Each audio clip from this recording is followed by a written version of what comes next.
Астана төріндегі экспо.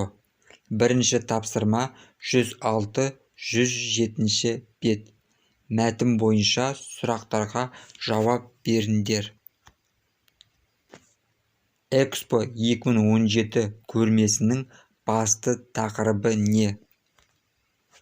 Қазақстан экспоны өткізу туралы өтінімді қашан тапсырды?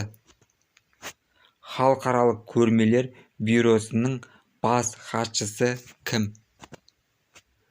161 елдің дауыс беруі нәтижесінде қай қала жеңіске жетті?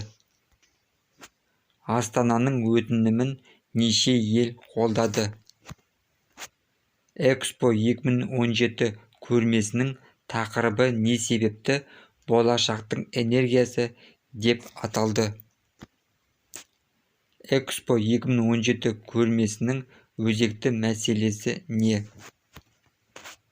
ТМД елдерінде алғашқы көрме қай жерде өтті?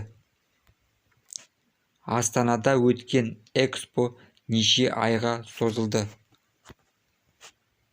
Астана көрмесіне қанша халықаралық ұйым қатысты?